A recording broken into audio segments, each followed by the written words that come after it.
Hello and welcome to Wrestling and Everything Coast to Coast with your host, the one-armed Buddy Sotelo, plus Jonathan Schwartz and the effervescent Evan Ginsberg. Well, a lot of weird, assorted things to talk about tonight. Everything from the fight of the century, which really didn't turn into even the best fight of the evening, for Tyson versus Jake Paul, and the news that Kenny Omega is going to be going back to New Japan instead of over to AEW. And also, Evan has been watching Vince McMahon documentary, so we can talk about that. Because Jonathan, have you seen it too? Yes. Okay, so not only have I seen it, but I think I've milked it for about 2 columns.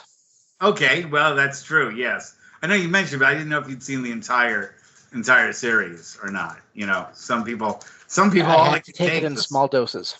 Yeah, exactly. All they could take was 1 or 2 episodes, and then by then they were out of it. They were done. You know, and in a lot of ways, I mean, you and I and Evan, we all know the history of the WWF, WWE, and Vince McMahon. So in that sense, there wasn't like an epiphany of stuff that came through, but there were things that were revealed about Vince that I thought were very telling. In fact, Evan, you want to start us off with that? What are your observations from the documentary? Well, I'm still wading through it because it's like 6 hours, but I'm in the middle, and I thought it was interesting when he said, "I don't know who I am," because common sense would tell you, if he was beaten regularly by a stepdad, this is going to damage somebody as a person. And he was getting very emotional talking about Vince Sr.,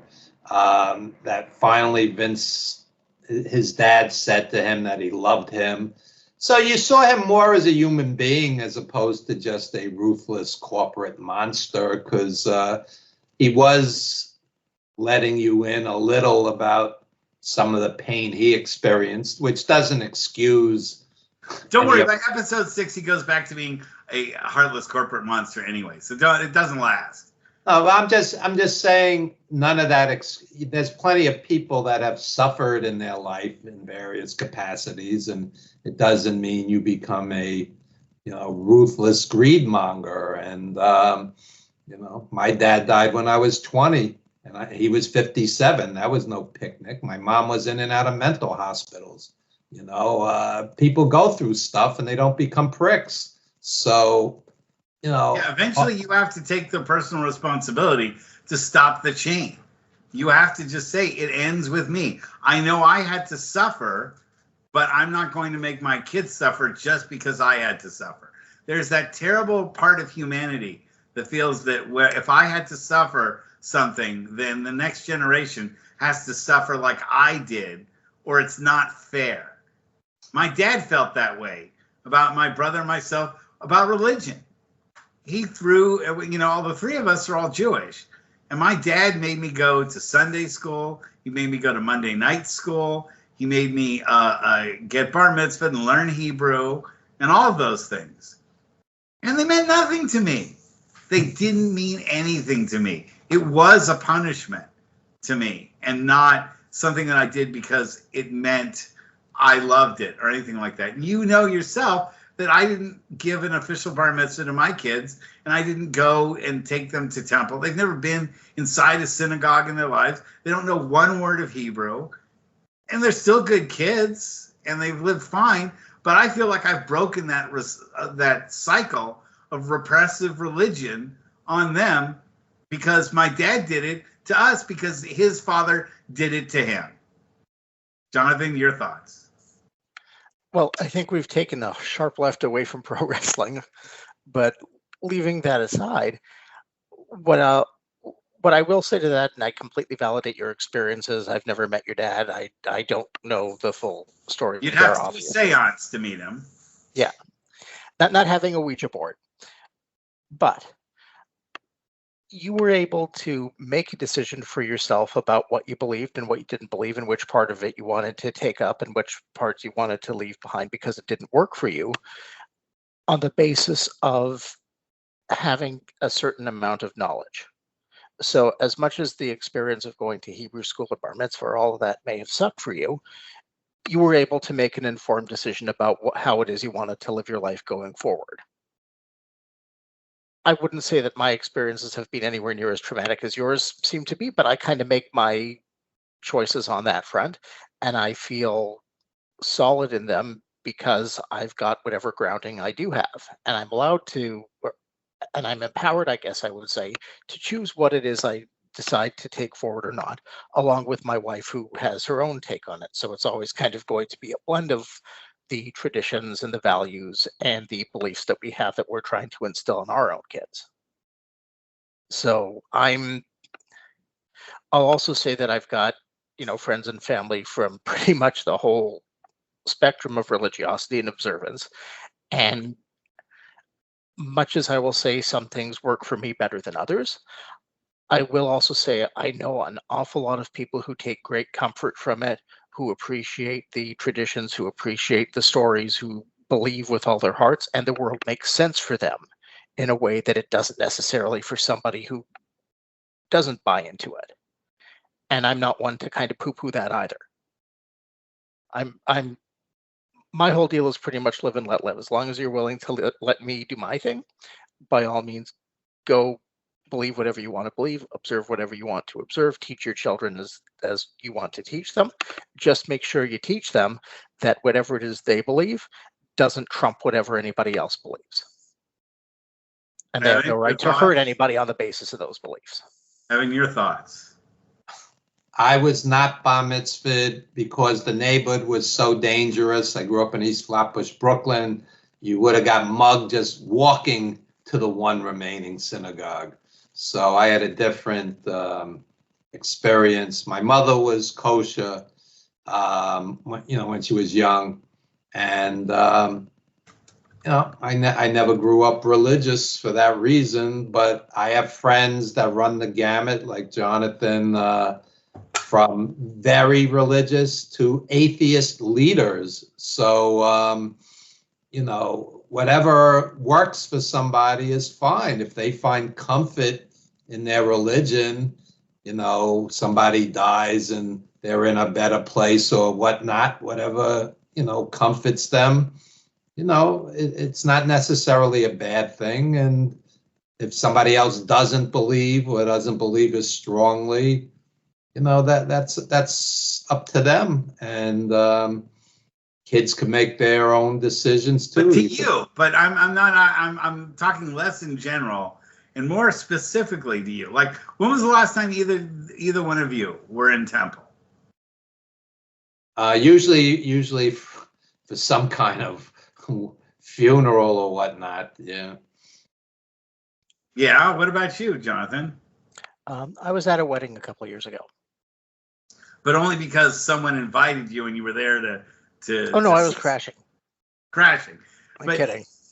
But you've never said to yourself, okay, it's the high holidays, I better get my way over to the synagogue. Actually, especially since I've had the kids, I have. If I'm going to be perfectly that's what we want. Honest in a public forum about this. Yeah, we want to be there. So absolutely I have. And I have on the basis that regardless of what my own feelings about it may be, like I said before, I was able to choose what worked for me based on having the education, having the experience, being, in with that crowd. And I made a choice, an informed choice, I think, based on all of that. And I think that whatever my personal beliefs may be, they are my own. If my kids want to ask me stuff, I'm happy to have an open conversation with them. But I think part of and I'm speaking for myself here, part of my job as a parent is to make sure that my kids know about their culture and their heritage and their religion. And if they decide they want to pursue it further, that's fine for them. Have they ever said they wanted to? Yes. Okay. They've indicated that they're interested and that they want to learn more. My kids happen to be pretty curious about just about everything, but this would be a subject they've both expressed interest in. My kids I'll tell you the big reason that I have not pursued it more than I have. You mentioned high holidays. I don't know how the stuff works in Northern California or even in New York at this point, but getting a seat for a high holiday service winds up being prohibitively expensive. And you got to make rent first. Bingo. I'm dealing with the realities of this world before I have to consider the realities of the next one. Yeah. No, it's the same thing here in Northern California. To go to the high holidays is a big money event for the synagogues. And they use it as a huge fundraising thing to, get them through the rest of the year. Because they know most of the time people aren't going to go every Sunday. But if they can make them feel guilty enough to go to the one big event, it's kind of like the WWE. They don't make enough money on the house shows, but the big pay-per-views are the ones that they want to pull in the big crowds, the big ratings. And that gets into okay, just for geography's sake, I'm guessing you are not a big fan of Nobody Wants This. Yeah. Well, that's a slightly different concept, but still along the same lines, I think. But trying to tie it back into wrestling, I think the trying to get a crowd to watch a religious ceremony has turned into what it is to try to get a crowd to show up to a wrestling match. And, unless they got the big events to draw people to, by and large, most people aren't coming to the small, independent, solo stuff. It's all about the big churches, the big synagogues, making the big displays that gets people to show up. And the little ones just kind of fade into the background or disappear. Anybody see an allegory to that, a parallel to that? I think that there's kind of a bigger Venn diagram between the current cabinet, the current president, and the WWE, but there is. And that's yet another, subject as Linda McMahon finds herself reemployed thanks to her alliances with Trump. And who knows how much under the table Vince McMahon slips Trump, To be perfectly honest, I am less concerned about Linda McMahon. I actually think she's a relatively sane pick. She's no Matt Gaetz. RFK Jr. in charge of public health is frightening. Well, the thing is this. RFK Jr. I'm okay with. It's the worm inside his head that's calling the shots that really frightens the hell out of me. The worm is going to get its own cabinet position along with RFK Jr. So we're going to have the first one human that has two cabinet spots. One for the worm in his brain and one for his actual brain. I don't know if either of you are old comic book fans, but it reminds me of the Shazam Captain Marvel villain, Mr. Mind. Yes. Or Plankton from SpongeBob. The little plankton that wants to rule the world, inside. No, he only wants the Krabby Patty recipe. Well, if the Krabby Patty recipe would allow him to rule the world, so they're all tied together, and I'm not sure if the worm inside of RFK's head is any different than Plankton. But let's talk a little bit too about the. To me, I was totally outraged by the Mike Tyson and Jake Paul boxing match. Now, a lot of people are going to say this is a wrestling show and not about boxing. Two things. One is it's wrestling and everything coast to coast. So I get to call the shots, and this boxing match falls into the everything category. But the second thing is that I am a lover of the fighting arts, okay? I grew up loving boxing as much as I love wrestling. And there was a time growing up where I probably watched more boxing on a weekly basis than wrestling. Because ABC's Wide World of Sports had Muhammad Ali matches for free, like every month, right? You could see it on ABC, Wide World of Sports. Or if it wasn't Ali, you'd be watching Foreman.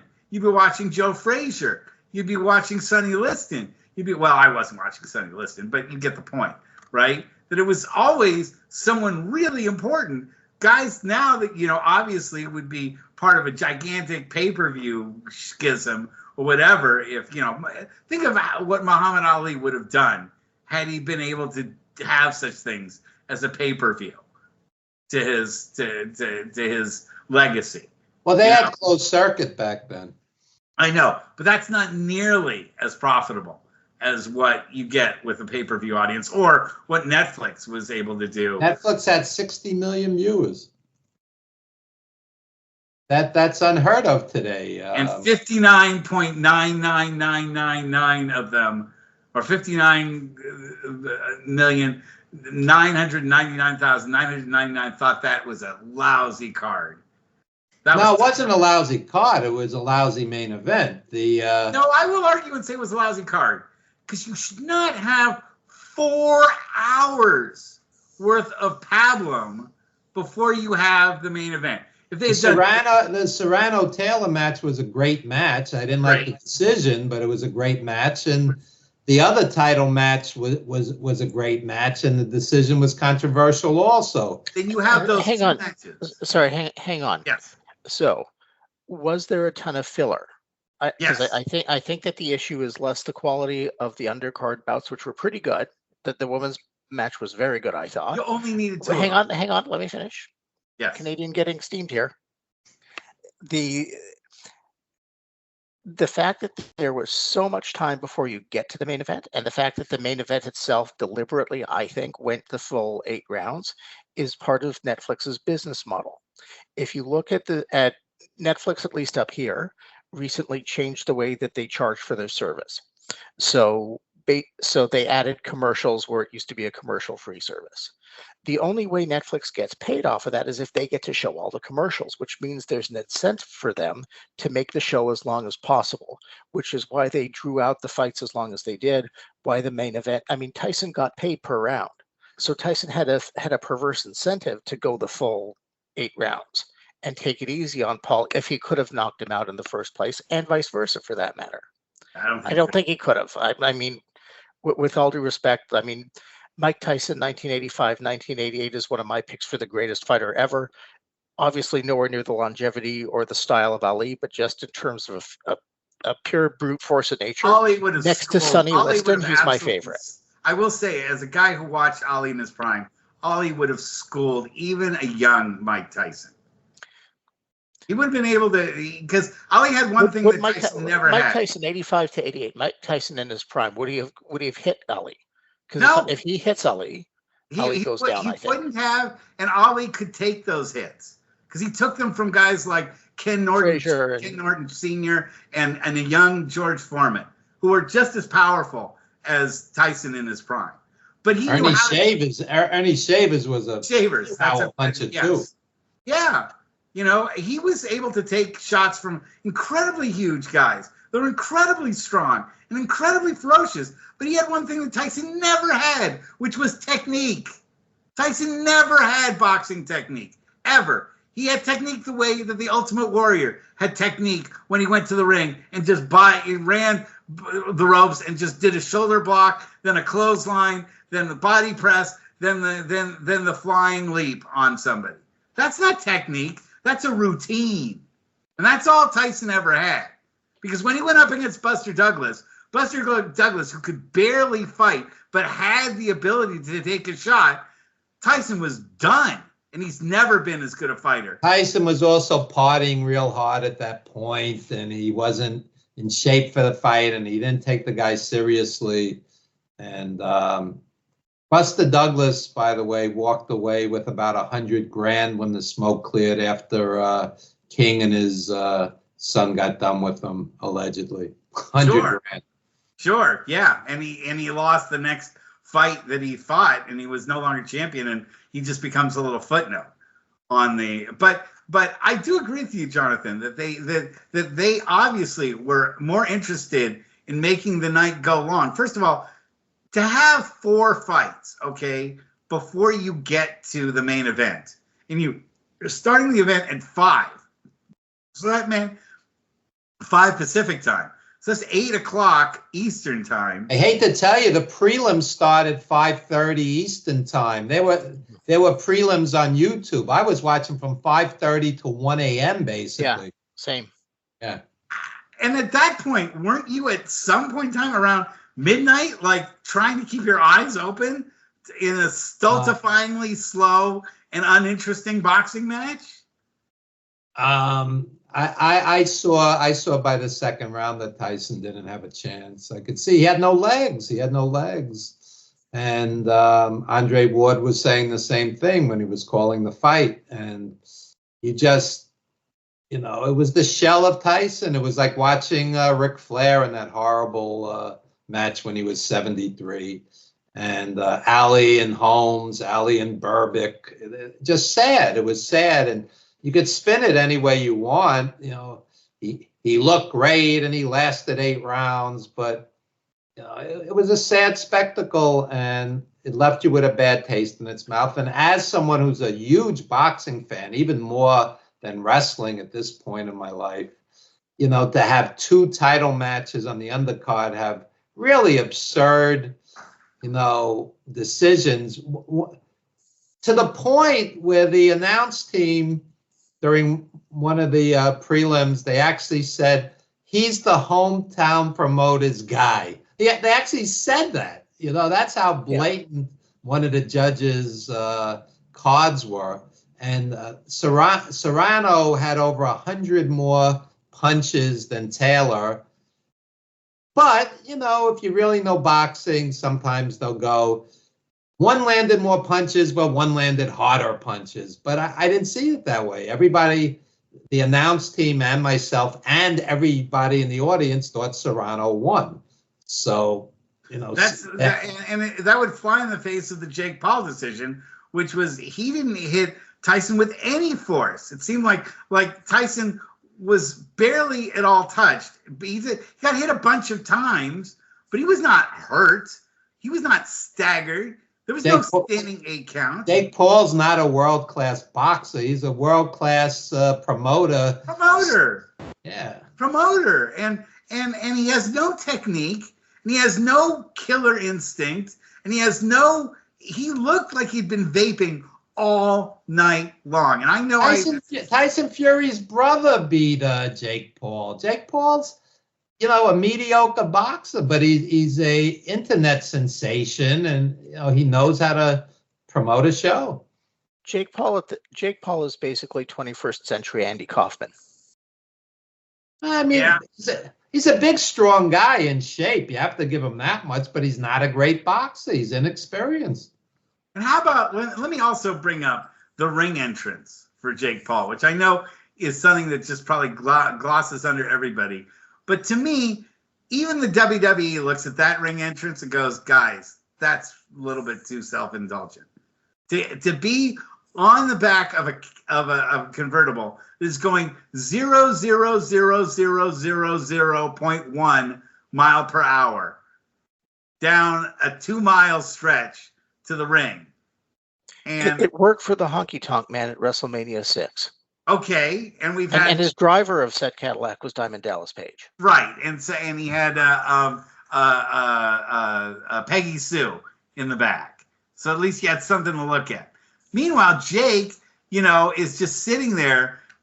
They milked that out so long after already having so much pre-fight pap and pre-fight just dialogue that was sickeningly annoying. And I couldn't take it. It was really like one of these things like my brother will get this in The Simpsons, that when they introduce Poochie the dog, and the whole time they have Itchy and Scratchy, they're going to go to the fireworks factory. And instead they get interrupted by Poochie the dog. And one of the Milhouse cries out, when are they going to get to the fireworks factory?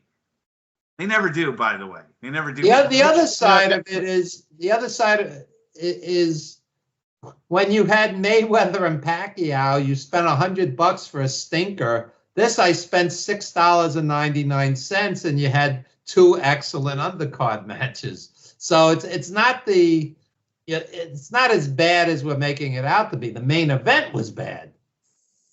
I didn't pay anything to watch that match, and I still felt ripped off. Okay, I felt the electron. It was an exercise in hype. It was always going to be an exercise in hype, and maybe it's a test for those kind of events going forward on Netflix.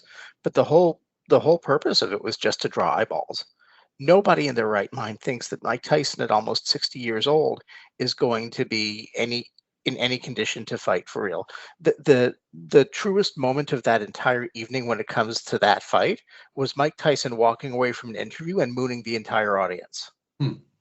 I mean, that being said, Mike Tyson, the biggest hit that he was able to get on Jake Paul was in the friggin' weigh-in. You know, and he still didn't drop him. Yeah, but where was that? And it was a complete cheap shot, and he caught him flush. But where was that fire and intensity once he got into the ring? Well, by that point, he was trying to preserve his energy so he could stick it out and get a full paycheck. I think when you have a 4-hour undercard, you can't stay hyped up for 4 continuous hours while, you know, Rosie Perez is going on and on and on about how great this fight is going to be. You know, you say everyone knew it was a hype thing. Well, not the people who were hyping it. They were saying it was going to be the greatest thing since Muhammad Ali fought, you know, Joe Frazier. Okay? They were pushing this thing as hard as you could push any fight that I've ever seen in my entire life. Hang on. We follow a sport where I can't tell you how many times I got to watch the likes of Mario Mancini fighting Johnny K9 and being told that this would be a main event anywhere in the country. Oh, that you're a lawyer. It's mere puffery. But not for a WrestleMania. You know, for a WrestleMania, if they trotted out the same. And no offense to Mario Mancini, who's excellent. I will actually admit I'm a fan of Mario Mancini and Salvatore. And a personal injury lawyer too. Yeah, nice guy. He's a nice guy. But to me, you know, you put that much into it. You just go ahead and get to the fireworks factory. You have 2 events, 2 boxing matches before that. I know they want to sell the commercials, but if you have 2 events, like the other 2 or 3 boxing matches that were in the middle were stultifyingly boring. I mean, I can't tell the result of either of those matches. I don't know any of the guys that were involved in it. And I'd also like to point out that, yes, the women's match was intense, but, you know, you got to really like watching somebody take a cotton swab and jam it right into somebody's inch-long cut above their eye in high definition up close to really enjoy that match. Because there was at least, you know, 40 minutes devoted to that while you were watching that match. Speaking of which, congrats to Darren Antola for being inducted into the New Jersey Boxing Hall of Fame. He's a cut man who worked with Yuri Foreman and Kendall Holt and other legends, and he's the executive producer at 350 Days. So, yeah, he got put in the Hall of Fame on Thursday. A more gross job than being a cut man. Yeah, he's gone all over the world with it. He saw the world as a cut man, you know. And he's lucky he doesn't have hepatitis or you know. He's perfectly healthy. Yeah. Vince McMahon's housekeeper. Yeah, you get to see a lot of stuff that make you wish you were working on somebody's cut eyebrow, you know, meshing with that. I just found it just a wanton example of the gluttony of show business and making WrestleManias look reasonable in comparison.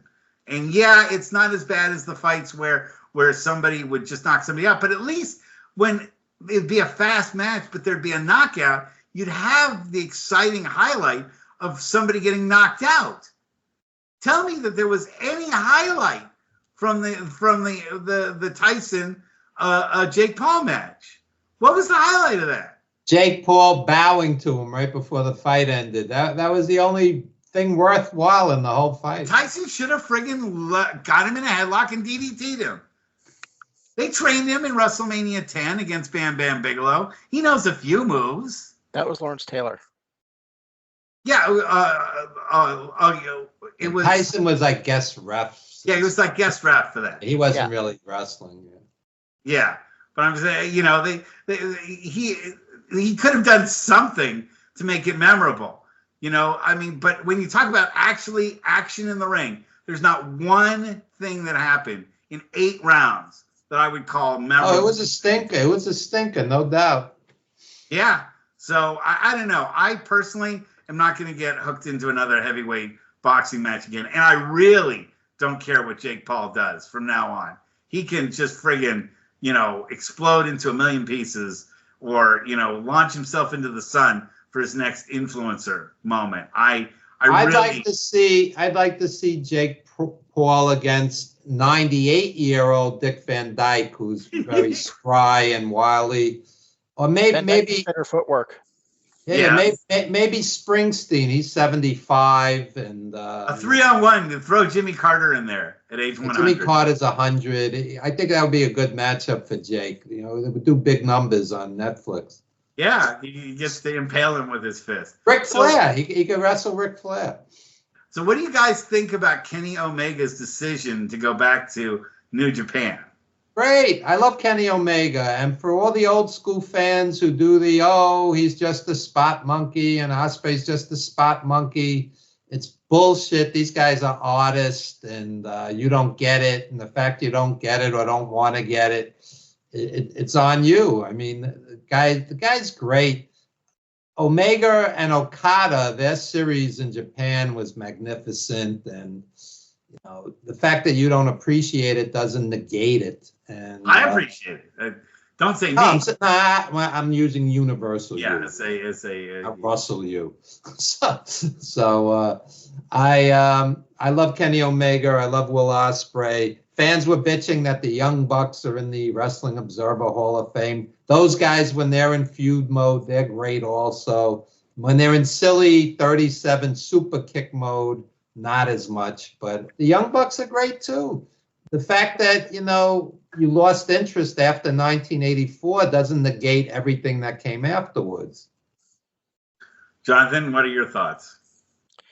I think if it's what he wants to do and he's healthy enough to have another run, by all means, go ahead. I think it's, at least for the short term, a bit of a loss for North American wrestling fans. I think a lot of the matches that I want to see right now involve Kenny Omega in AEW. I think, for example, Ricochet being a new signing would be an excellent match. I want a legit feud between Kenny Omega and Swerve Strickland. I want a full-on feud that I never felt we quite got between Omega and Jay White. I mean, there's a lot of talented guys who work at a similar level in a similar style to Kenny Omega there. And frankly, a lot, Will Ospreay as well, a lot of the talent that really brought Omega the kind of attention that he has now have since moved to AEW, including Okada. So I think it's an interesting thing from NJPW's perspective because they've actually lost an awful lot of talent, especially international talent, over the last couple of years, and they've kind of struggled to shore up their roster. I also don't know what it says in terms of Omega's relationship with AEW and with Tony Khan ultimately, if what would be a pretty big event in wrestling circles, him coming back and him fighting again, is not taking place in the promotion where he's at least nominally an executive vice president, for whatever that's worth.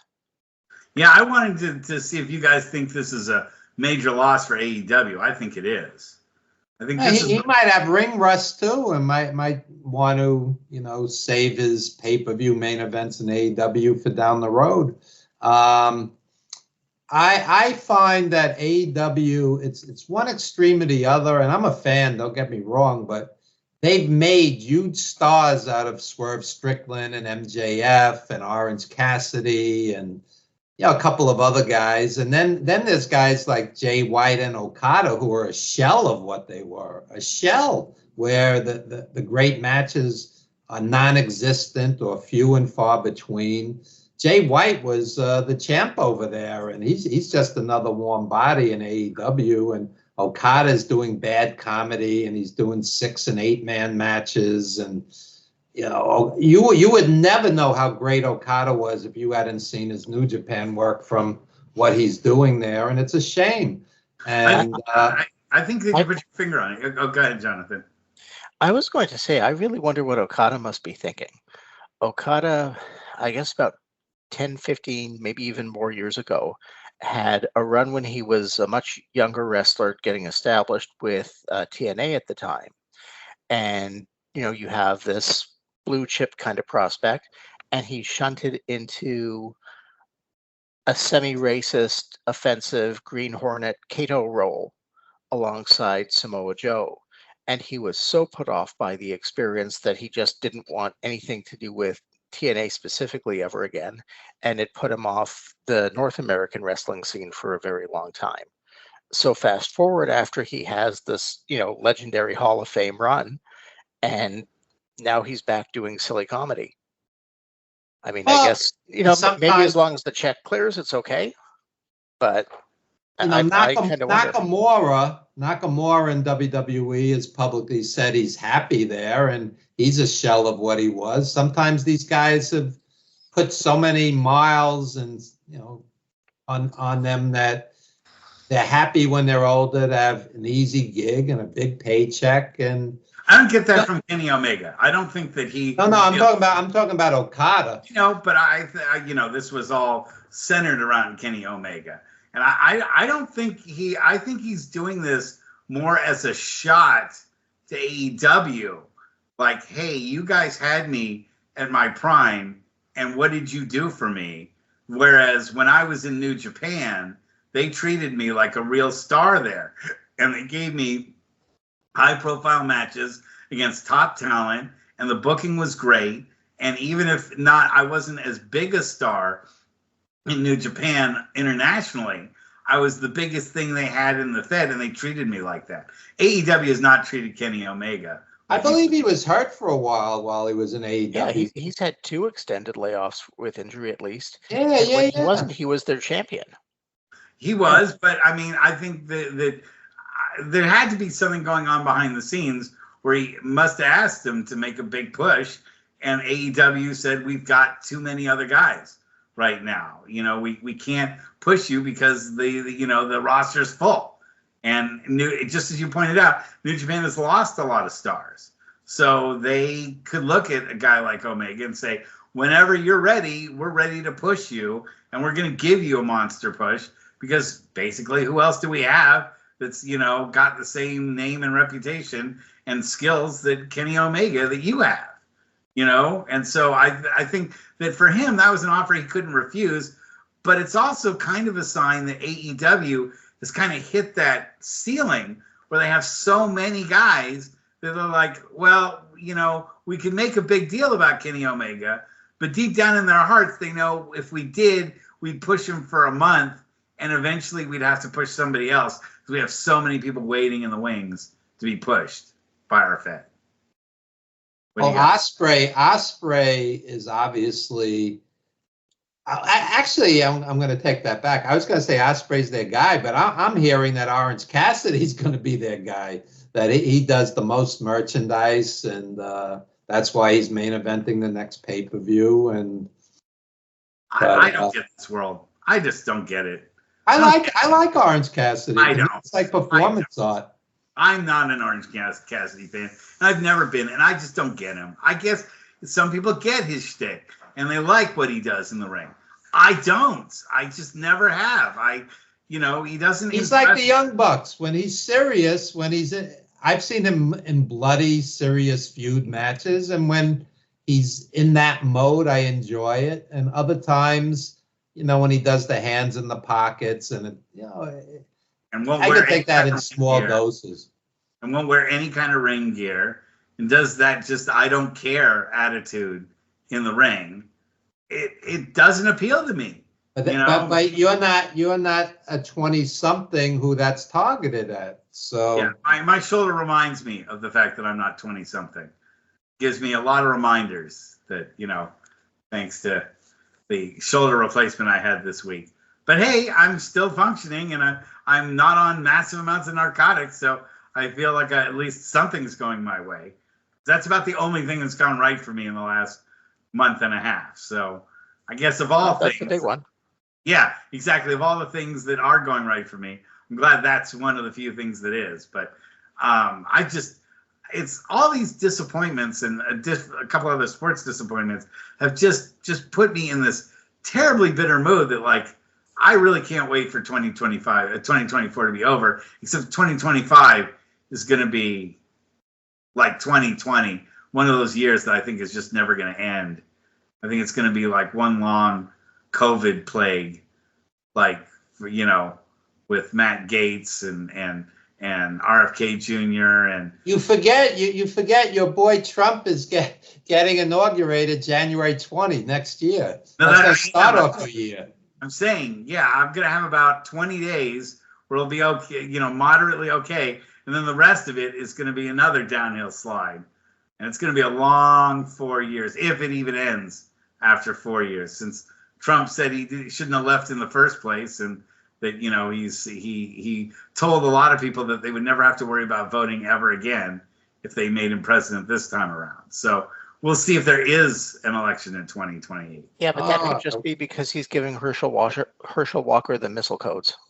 Yeah, I'm sure. Yeah, and look, he hasn't found what cabinet appointment he wants to give Marjorie Taylor Greene yet.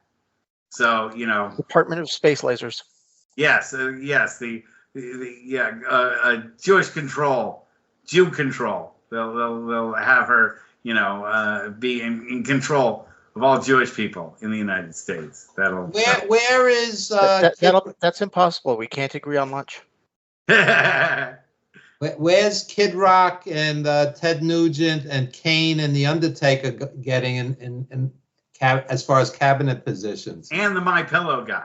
The My Pillow guy. We need him with a very high level. We need a national pillow that everyone in America has to buy. He could be the sleep czar. Yes.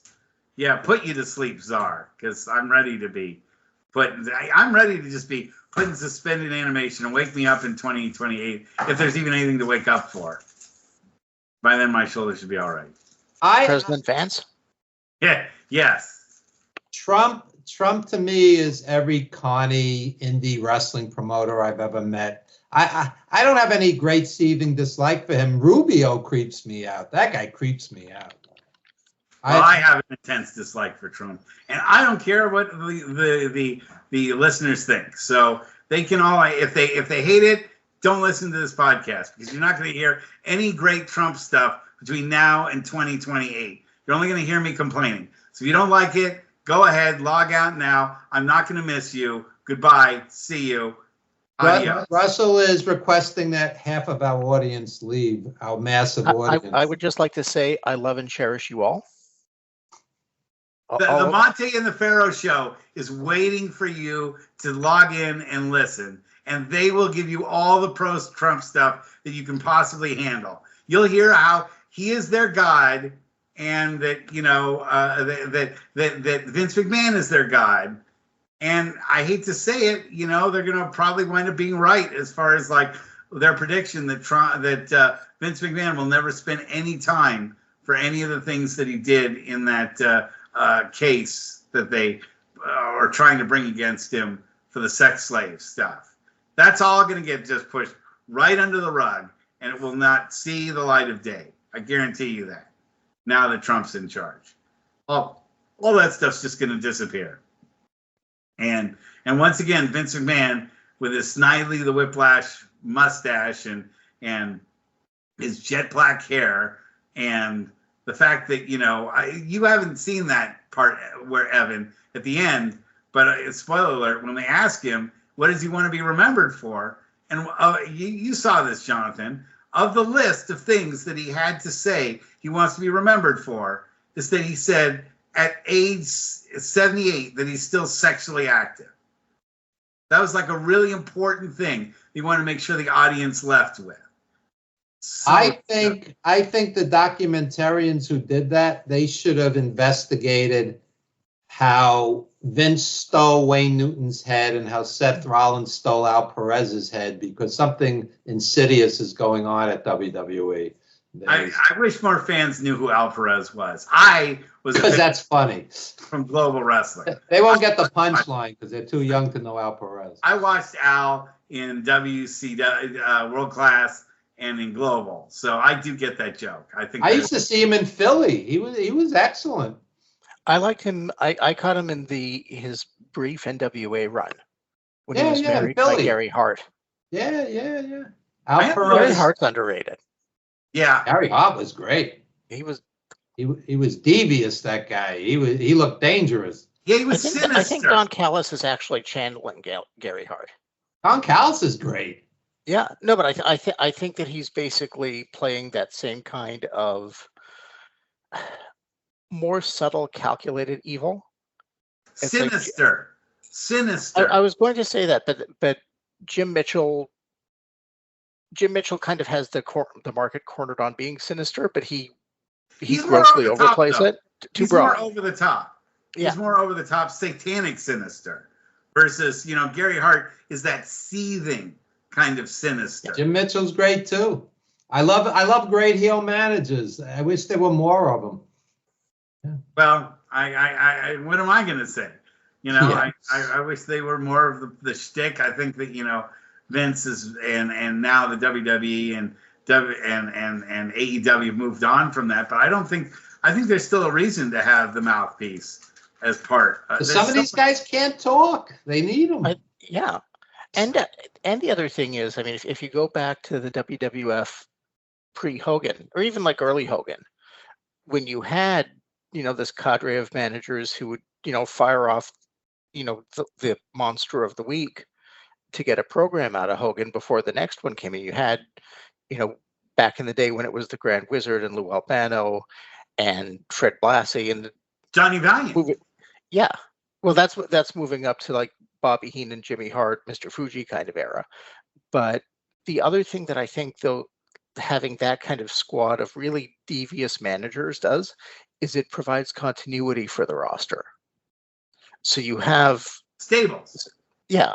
But you have from the very beginning, what kind of bad guy this is going to be, because the different managers would align with certain, whether it was going to be the wild man or the technical wizard or the arrogant, bodybuilder type heel or whoever it was going to be. You could kind of slot them in and watch as they progressed. And you just kind of had that kind of built-in rogues gallery. And to a point, the individual wrestlers were going to be fungible because wrestlers always kind of move from place to place. Plus, it But was you great always for the have- heel, for Yeah. the foreign heels, because if there were language issues, the heel managers could talk for them. Sure, but continue on, Jonathan. You're No, but I think it's a concept that needs to be revisited. I think so, and I think, for example, look at Lashley coming into AEW, or even look at Lashley. I'm actually working on my next column about him, with him debuting in AEW. But the most successful run of his career has always been alongside a MVP, because not only was MVP a solid wrestler, but next to Paul Heyman, he's probably one of the best at talking people into the arena right now. right now. I mean, I can't think of too many who were better. I mean, I'd put Callis up there. If I'd put MJF Heyman wanted there. to be a manager, he could do it. If MJF wanted to be a manager. But MJF's kind of in the same spot that Roddy Piper was back in the day. So Piper was undersized compared to most of the wrestlers of the day. And when he moved to WWF at the time, Vince saw him primarily as a manager for Dr. D, David Schultz, and Paul Orndorff and Bob Orton, and didn't want him working because he was small. And Piper, through force of personality, wound up getting his way on that. I think MJF ultimately could transition, but I don't know that what he does best, it's the same kind of limitation that Ric Flair has. Ric Flair, one of the all-time best talkers in the game, but I've never really seen him truly effectively get somebody else over. I think he did Even that. his own daughter. I thought he did it effectively for Charlotte. That's my take. Maybe you didn't feel the same way. I thought he was able to get Charlotte over pretty well. Got her, she won a couple times as champion, so that's something for her. I thought he was good in that role, but I think it's tough for him because he always does want to be the true spotlight. Yeah. Or the other example is when superstar Billy Graham, who we've talked about a bunch of times on the show, came back for that kind of last sad run that he wound up having when he was already kind of falling apart from years of steroid abuse. And they tried him on commentary and that didn't work out. They tried him managing Don Morocco. And, again, one of the all-time best talkers I've ever heard. I mean, I think him and Dusty Rhodes basically are two sides of the same coin.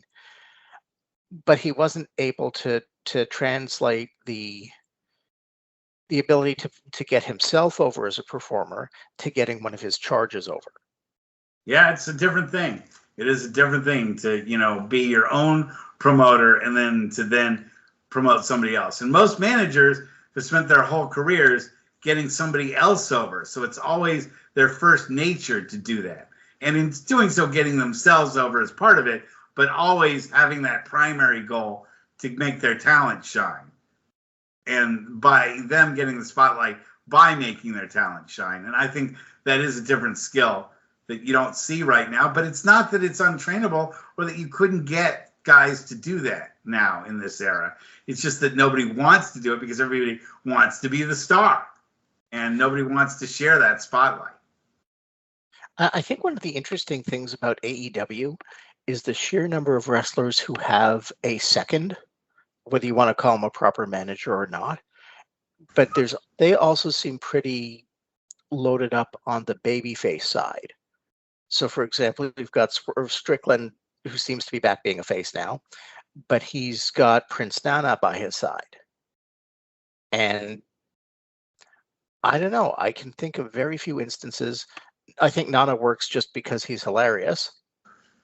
I mean, WWE tried it with Oliver Humperdinck. They did better with Lou Albano when he was managing the British Bulldogs and George the Animal Steele.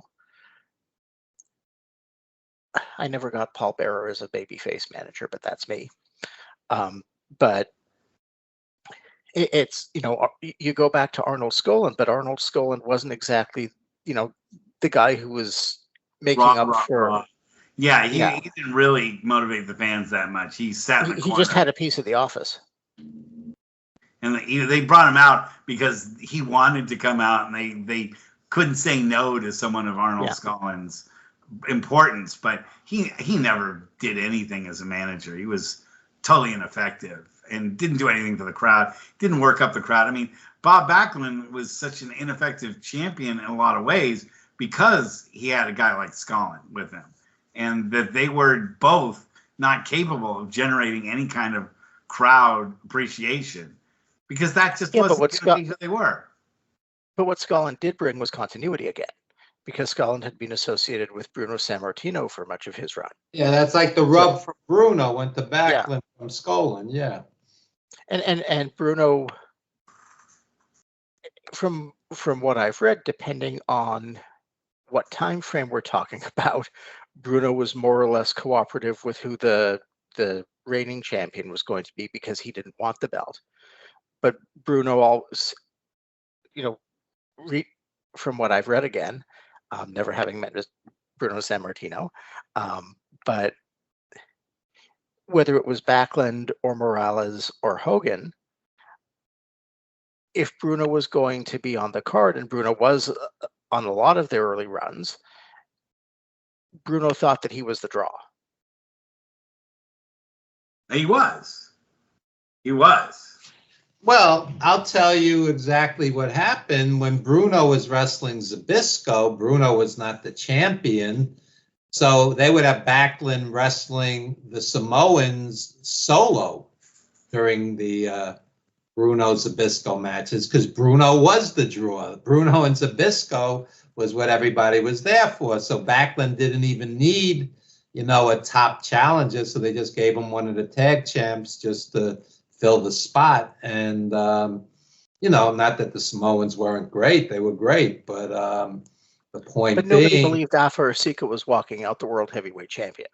yeah, nobody, not for a second. So many times, people also forget the Intercontinental belt was also really to help Backlund draw, because many times we were there to see Morocco or Patera or whoever more so than Backlund. And that belt meant a lot back then. And early on, they had world champ Backlund against Intercontinental champ Morocco. And that was a big deal back then. People don't talk about this anymore. The IC belt was really important in the early 80s. Well, it got defended a lot. And you never really knew when the Intercontinental belt was going to change. It was unpredictable. Whereas with Bruno and Morales and with Backlund, you pretty much thought they were going to win 99% of the time because they held the belts for so long. But they rotated that Intercontinental belt so often that you thought any time that you were seeing a title defense at a show, you might see the title change hands, which is very exciting. But in that era, Patterson, Patera, Morocco, Tito, Greg, I mean, those guys were tremendous, and that belt meant a lot. Today, it's like no big deal. It's just not the same prestige. Well, because you have 6 other belts in the middle. 6? You got like 16. Yeah, if you're in AEW, you got 16. But in the WWE, you got like 6 other intermediate belts that, all have the same kind of weight as the Intercontinental belt has. I would love to see them just eliminate most of those titles and just go Intercontinental, World. I don't care about the U.S. Championship. I've never liked TV championships. I've never liked, the 24/7 title or the hardcore title or the X title or the light heavyweight title. That is, talk about like the kid's brand new toy that gets shoved into the closet after a week, after they get done playing with it. No Fed in the history of wrestling has taken the light heavyweight championship seriously. They not for more than a year. The irony of all of this is I could rattle off dates and title changes from the 70s and the 80s. If you put $1 million cash in front of me, I couldn't tell you all the WWE and AEW champions today, and I watch AEW weekly. I couldn't, because most of those titles are meaningless. I could not tell you the champions right now. Yeah, I would think that less titles would be more. Less is more. You'd be able to focus. While we're talking about this, can we please put Ring of Honor out of its misery? I don't want to. Coming back to the Hammerstein, I'll enjoy that. I don't want to, because the legacy means so much to me. So many of the people that I know personally, they're friends of mine, were big deals in Ring of Honor, including Mark Smith. And to put it out of its misery means that he's out of my life. And I like the memory to be around. In fact, next week will be the 13th anniversary of Mark Smith's death. And I want to devote part of the show to him next week, to Mark Smith's passing. We'll talk about that if you guys are on the show next week, hopefully, if you guys want to be. But where we're at now is at the end of this show. So why don't you guys promote what you guys want to promote, and we'll sign off for this week. But I thought it was a great show. And this time you guys were therapy for me, not necessarily for you guys. Jonathan, what you got coming up? So I believe this Wednesday, slamwrestling.net, we're going to have my next Wrestler's Court with Jonathan Schwartz, my column that runs every week or two or so. I'm actually looking at the recent NXT 2300 card that took place. Basically, NXT doing a bit of an ECW tribute show and working that into the current promotion. And really, since WWE still owns ECW's intellectual property, where could that lead, if anywhere? I'd like to see it. Great. Evan? Check out Evan Ginsberg's Old School Wrestling Memories on Facebook. Check out Wrestling Then and Now documentary with Killer Kowalski. Check out 350 Days with 36 legends. And let me just say this, and I'm not saying it just because Jonathan's here, but because I was thinking this during the week. much respect to Slam Wrestling, because I saw one obit after another in the past week, with fans who passed and lesser known wrestlers and historians, and it's from the heart. They want to honor these guys, and so much of the wrestling alleged media are so fixated on let's do a 5,000 word review of Raw that they neglect these guys. And Slam Wrestling, one great career retrospective after another on people that passed, and wrestlers, fans, historians, photographers, etc., so on. And I wish more of the media did it. And yours truly, also the senior editor over at ProWrestlingStories.com. We try to honor people as well, but much of the media doesn't. They just don't. And Slam does it as well or better than anyone. And really, honestly. Yes. No. And this show, we try to remember the little people that make this all happen, because the WWE is there for the big folks, but someone needs to be here for the little person. And WWE didn't even announce when Lanny died on TV. Yeah, they finally did, but it was like, like a offhanded, like, yeah. It was in passing and in the context of him being Randy Savage's brother. Exactly. Which frankly sat very wrong with me, because Lanny had his own career, and just the work that he did as a heel, especially later in his career, I had no idea he had that in him, and it's still, I think, an all-time underrated performance. Lanny and Hogan on Saturday night's Main Event, he said to me, drew 4 million views, 4 million people late night. So how do you not give him a formal tribute? I don't get it. There's a lot we don't get. But anyway, guys, thank you for being on the show this week. And we'll have you guys on next week, hopefully. And thanks a lot. We'll see everyone next week. Good night.